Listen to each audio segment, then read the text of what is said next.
बार में कोई बात समझ में नहीं आती। तुझे मैंने बोला जाके मेरे लिए चाय बना और यहाँ पे खाना खाने की तैयारी कर रहा है। चाय कौन बनाएगा मेरे लिए? बेटा क्या है ना कि मैंने सुबह से कुछ नहीं खाया था, बहुत भूख लगी थी, बस खाना खाने के लिए बैठा था मैं।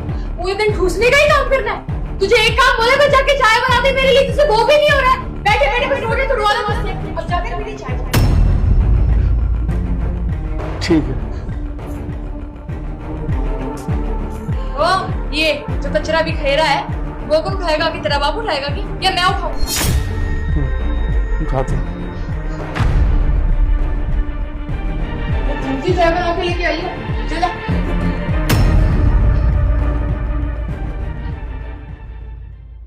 कुछ नहीं यार, मेरा ससुर है ना, उसने दिमाग खराब करके रखा है।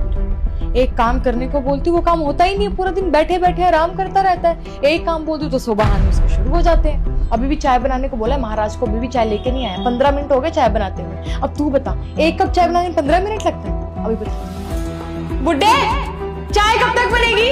अरे ला रहा हूँ बेटा, चाय बनने में टाइम लगता है, आ रहा हूँ लेकर। इसके तो बहाने ही खत्म नहीं होते। मेरा तो बस नहीं चलता इस घर में। मैं तो ना इसका बोरिया बिस्तर उठाकर धक्के मार के बाहर निकलूं।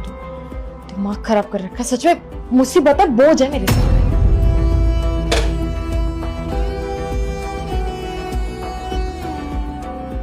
हाथों में मेहंदी लगी हुई थी जो इतना धीरे धीरे काम कर रहा है। बेटा चाय बनाने में टाइम लगता है, चाय तो बना रहा था, लेकर तो आया हूँ, लो। ओ हेलो, तुझे बोला मैंने जाने के लिए? यहाँ पे खड़ा रहा चुपचाप।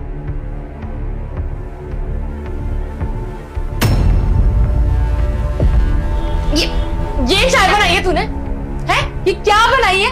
कितनी गंदी है। तुझे एक ही काम बोला था मैंने, एक ही काम बोला था कि बस मेरे लिए अच्छी से जाके चाय बना दे, और वो भी क्या बनाया तूने? पूरे दिन में काम क्या करता है तू? एक काम भी नहीं होता है क्या तुझसे? मेरे सर का बोझ बन के समझ में नहीं आता क्या कर। मुझे बता दो तुम्हें क्या करना है।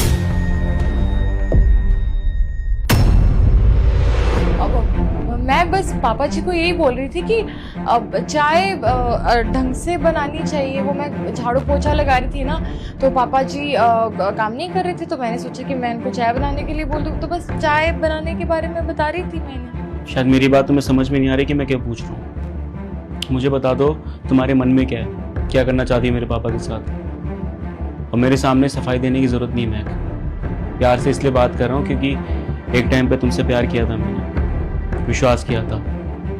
तुम्हारे सामने बस एक शर्त रखी थी कि तुम्हारी खुशियों का मैं ध्यान रखूंगा, लेकिन मेरी पापा की खुशियों का ध्यान तुम रखोगी। क्योंकि काम के सिलसिले में मैं बाहर जाता था, तुम्हारा ध्यान मैं रखता था, पैसे मैं कमाता था। क्यों?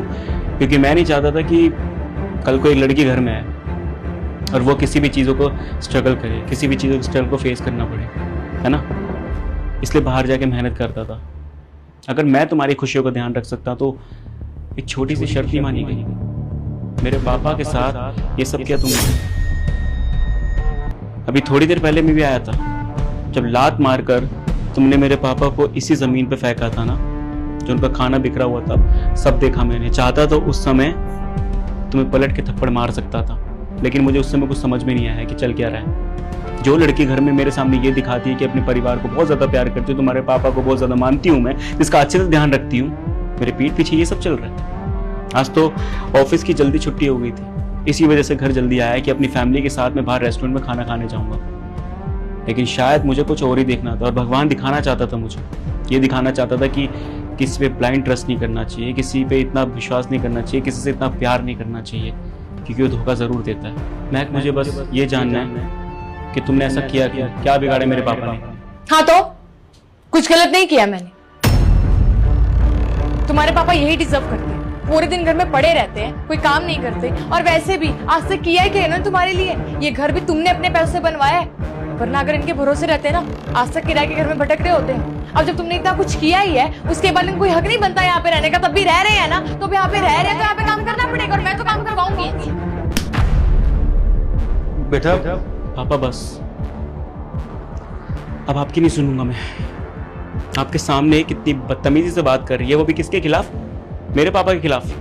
बोलने से पहले सोच तो ले किसके बारे में बोल रही हो। जिस बाप की तुम बात कर रही हो ना, शायद तुम्हें नहीं पता कि कितनी स्ट्रगल से, कितनी मेहनत से मुझे पाल पोस के बड़ा किया है। आज जो अच्छी भली इज्जत की नौकरी कर रहा हूं ना, सिर्फ और सिर्फ अपने पापा की वजह से।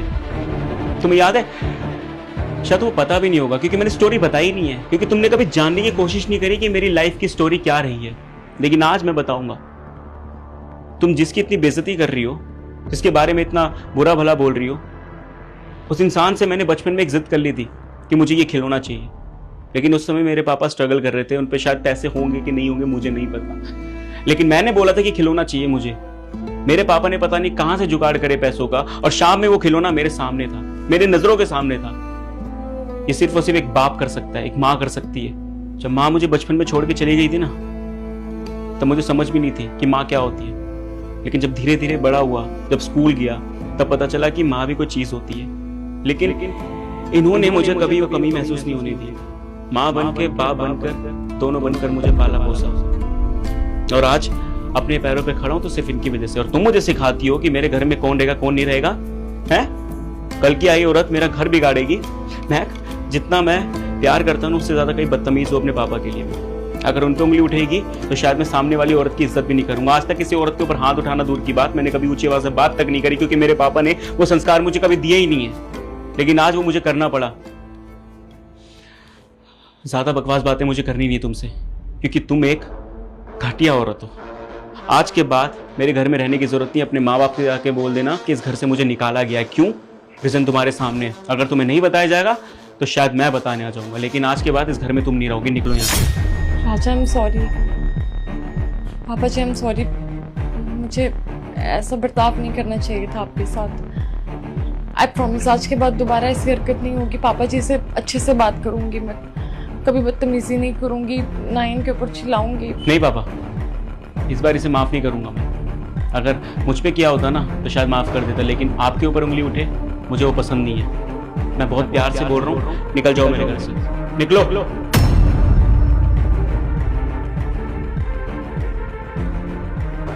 पापा, आई एम रियली सॉरी। कहीं ना कहीं गलती मेरी थी। अपने काम में इतना ज़्यादा बिजी हो गया था कि शायद अपने बूढ़े बाप को पूछने तक भूल गया था कि आप कैसे हो, आपने खाना खाया नहीं खाया। आपके चोटों के निशान देख के मुझे ऐसा लगता था कि शायद आप ऐसे गिर जाते होंगे, आपको दिखाई नहीं देता होगा, आपकी नज़रों में नहीं आती होगी वो चीज़ें। लेकिन अब समझ में आ रहा है कि इसके पीछे था कौन। लेकिन आज के बाद ना आपको कोई तकलीफ महसूस नहीं होगी पापा। अपने काम के साथ अपनी जिम्मेदारी में निभाऊंगा, अपने पापा की जिम्मेदारी अच्छे से निभाऊंगा, आई प्रॉमिस। लेकिन मुझे माफ़ कर देना। आपने खाया कुछ? अगर नहीं खाया ना तो आज दोनों बाप बेटे ना साथ में बैठ के खाएंगे। अभी लगा तो खाना।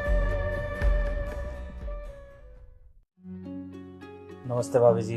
अरे भैया, आप अंदर आइए ना। नहीं भाभी जी, अंदर आने का समय नहीं है। आप ये बताइए, अजय है क्या घर पे? हाँ, एक सेकंड बुला रही हूँ। अजय, बाहर आना। कौन है? अरे विभोर भाई, तू बाहर क्यों खड़ा? अंदर क्यों नहीं बुलाया? अरे नहीं भाई, मुझे कुछ जरूरी काम था तुझसे। अरे बताना क्या हुआ, क्यों इतना परेशान लग रहा है? दुबई में जॉब लग गई है मेरी। इसमें तो खुशी वाली बात है, तो तू परेशान क्यों हो रहा है? 5 लाख रुपए की जरूरत है। वो क्या है ना कि दुबई जाने के लिए जो खर्चा लगता है वो अपनी जेब से ही करना पड़ेगा। तनख्वाह तो 1 महीने बाद मिलेगी जॉब के। तब तक के लिए जो भी पैसा चाहिए उसका कहीं से जुगाड़ नहीं हो पा रहा है। तो मैंने सोचा कि मैं तुझसे पैसा मांग लूँ। अगर तू दे सकता है तो दे दे भाई 5 लाख। 5 लाख रुपए? हाँ भाभी जी, मानता हूँ पैसे बहुत ज़्यादा हैं, लेकिन वहाँ पर मेरी तनख्वाह बहुत अच्छी है। मैं लगभग 2-4 महीने में आप लोगों का सारा पैसा लौटा दूंगा जॉब लगते ही। बस अभी के लिए ज़रूरत है, अगर हो सकते हैं तो प्लीज़ दे दीजिए। भाई तू 1 मिनट यहीं पे रुक, आ रहा हूँ मैं।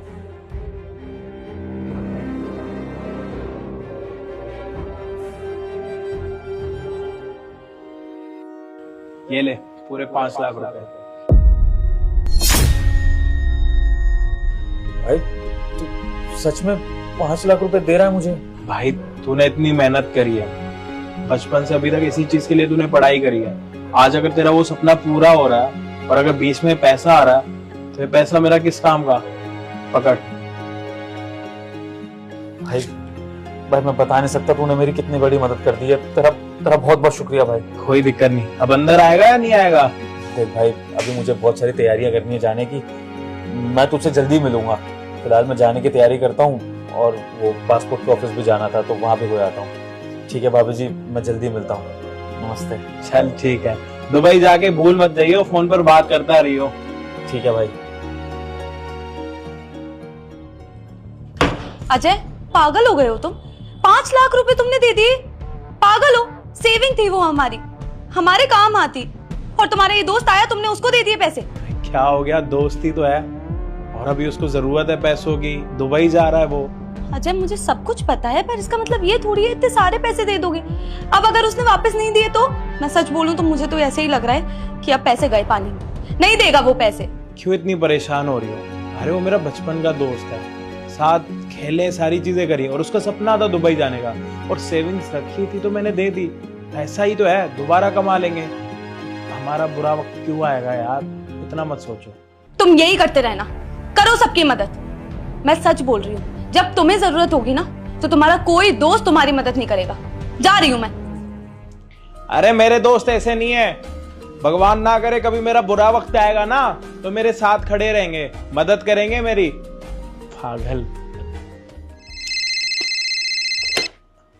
हेलो सर, आपको ऑफिस आने की जरूरत नहीं है, आज से आपको जॉब से निकाला जा रहा है। सर, मगर ऐसे एकदम कैसे, मतलब क्या हुआ? देखिए, कंपनी में क्राइसिस चल रहा है तो हमें बहुत सारे लोगों को जॉब से निकालना पड़ रहा है, और उस लिस्ट में आपका भी नाम है, तो आप कहीं और जॉब ढूंढ लीजिए, आपकी सैलरी आपको मिल जाएगी।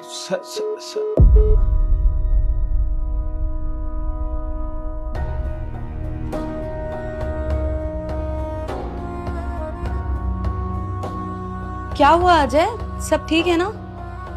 ऑफिस से फोन आया था, वो कह रहे हैं कि कल से जॉब पे आने की जरूरत नहीं है। क्या?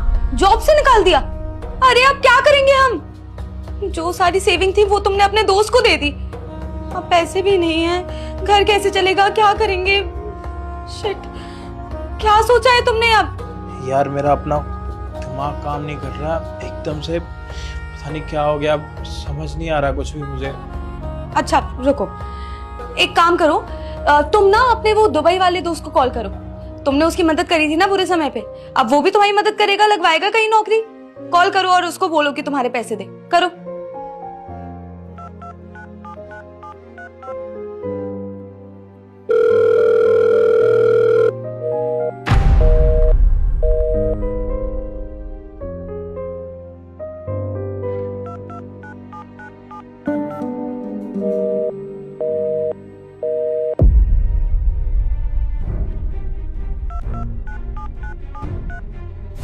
मैं सच बोल रही हूँ, जब तुम्हें जरूरत होगी ना तो तुम्हारा कोई दोस्त तुम्हारी मदद नहीं करेगा।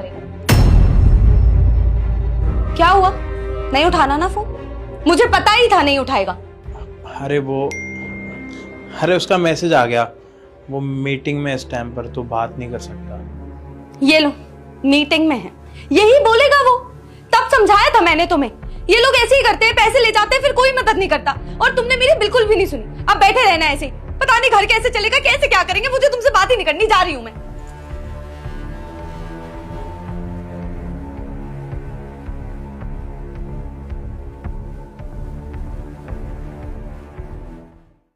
माफ कीजिएगा भाभी जी, ये पैसे लौटाने में थोड़ी देरी कर दी। अरे भैया, पर रखिए।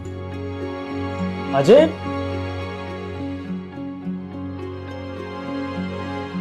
आजा भाई, मैं और भाभी तेरा इंतजार कर रहे थे कब से। भाई कैसा तू, ना बताया आ गया। तू मेरी छोड़, तू अपनी बता। तेरे साथ इतना कुछ हो गया और तूने अपने दोस्त को बताना जरूरी भी नहीं समझा। भाभी जी ने बताया मुझे कि तेरी जॉब चली गई, और इतनी बड़ी बात तूने मुझे बताई तक नहीं।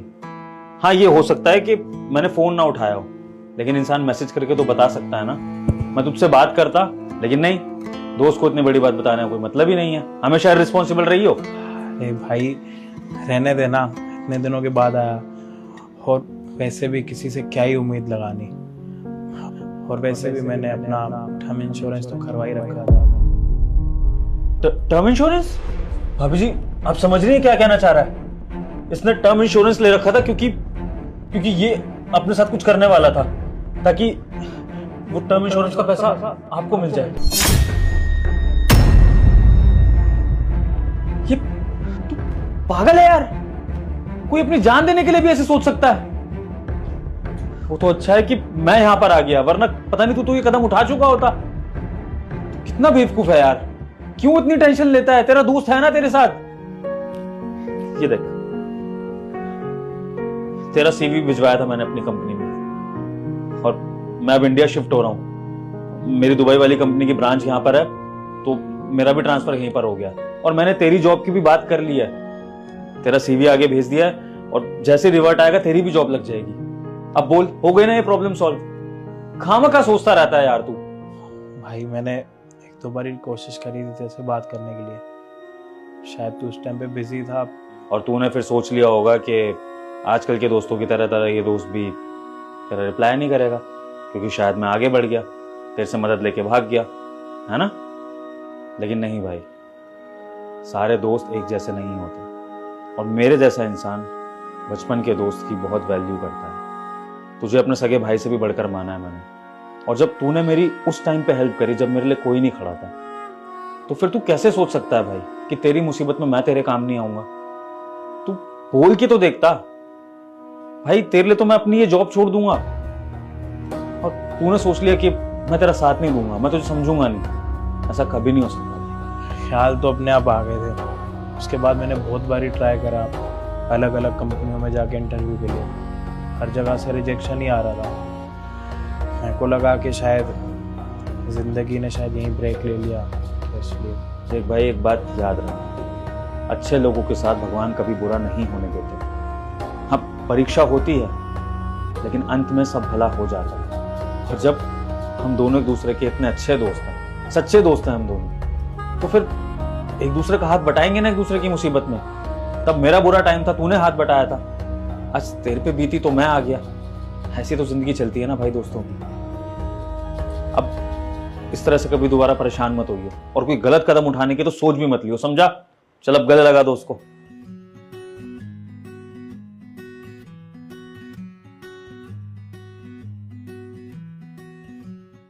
आप कहीं दिख नहीं रहे। यहीं तो बैठी हूँ, आप कहाँ हो? एक बारी हाथ ऊपर करना।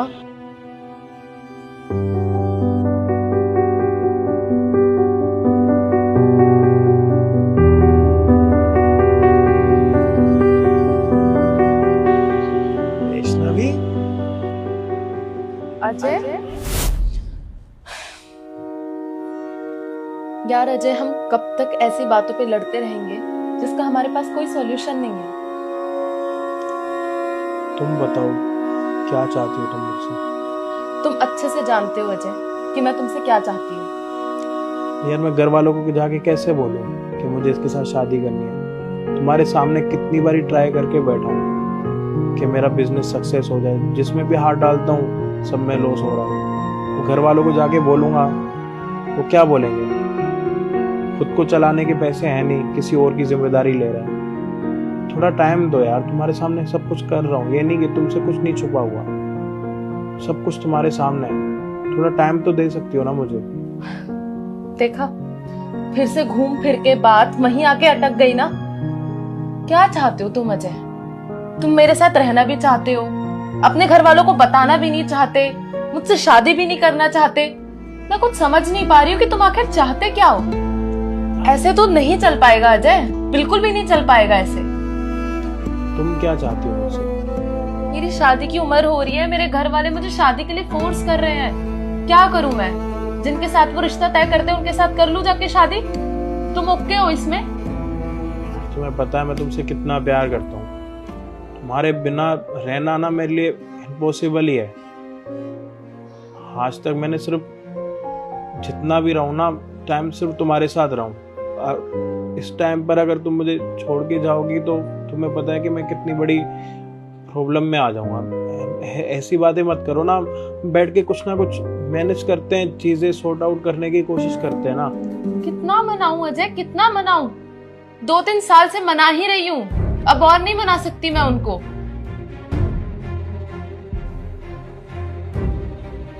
बहुत हो गया। मुझे लगता है कि अब हमें इस रिलेशनशिप से गैप ले लेना चाहिए।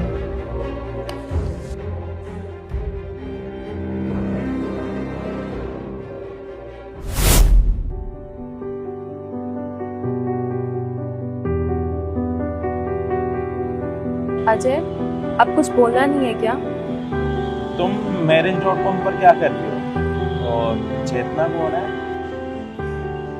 शादी की उम्र हो रही है मेरी, और चेतना मेरा ही फेक अकाउंट है। तुम बताओ, राहुल कौन है? वो राहुल मैं ही हूँ और वो अकाउंट मैंने ही बनाया था।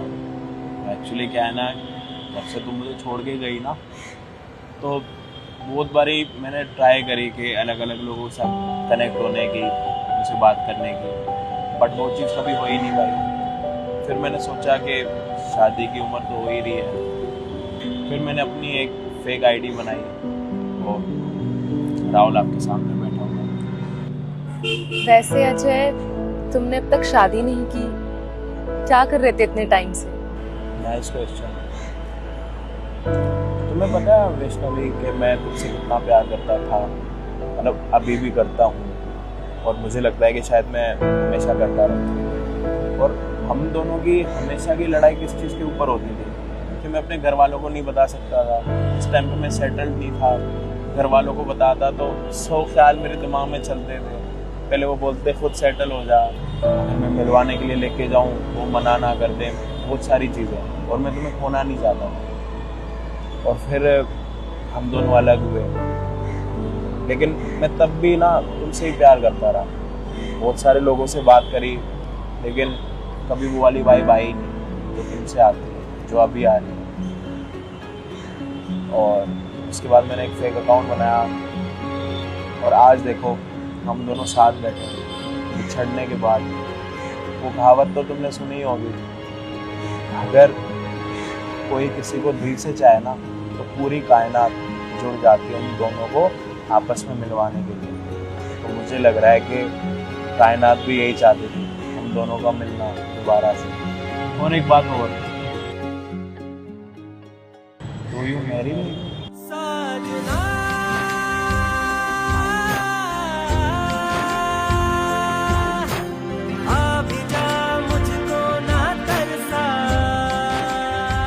अरे मुझे पता है कि बिल्कुल भी सही जगह नहीं है प्रपोज करने के लिए, लेकिन मैं तुम्हें एक अच्छी जगह पे लेके जाके प्रपोज करूँगा। और वैसे भी हम दोनों को शादी तो करनी थी। उस टाइम पर अगर हमने शादी नहीं करी तो क्या पता कुछ अच्छा ही होगी, और शादी से पहले सेटल होना भी तो ज़रूरी होता है। और तुम्हें पता है कि मेरा एक अपना भी बिजनेस भी है, और काफ़ी हद तक मैं सेटल हो चुका हूँ। और वैसे भी कहते हैं शादी उसी के साथ करनी चाहिए जो आपका जीवन भर साथ दे, हर मुश्किल में साथ दे। और तुमसे बेटर मुझे कोई और मिल नहीं सकती। मैं टाइम बिल्कुल भी वेस्ट नहीं करना चाहता। अजय, मैं भी तो हमेशा से यही चाहती थी, और तुम्हें पता है तुम्हारे जाने के बाद मैंने बहुत लोगों से बात करने का ट्राई किया, पर कभी किसी के साथ मैं अटैच ही नहीं हो पाई, क्योंकि जब भी किसी से बात करने जाती थी तो तुम्हारा चेहरा सामने आ जाता था, मुझे हमारी वो अच्छी यादें याद आ जाती थी। मैं कभी मूव ऑन नहीं कर पाई अजय, बस हमेशा यही बोलती रही कि काश हम दोनों साथ होते तो कितना अच्छा होता। और देखो आज हम दोनों साथ बैठे भी हैं। ठीक है, लेकिन अब ना मुझे टाइम बिल्कुल भी वेस्ट नहीं करना। मुझे तुम्हें अपने घर वालों के साथ मिलवाना है, और वो भी आज ही। पर अजय, मैं भी रेडी नहीं हूँ। अरे तो क्या हुआ, रास्ते से शॉपिंग करेंगे, फिर मम्मी पापा के पास जाएंगे, और मुझे लग रहा है कि मम्मी पापा भी अब मना नहीं करेंगे। प्लीज यार। ठीक है।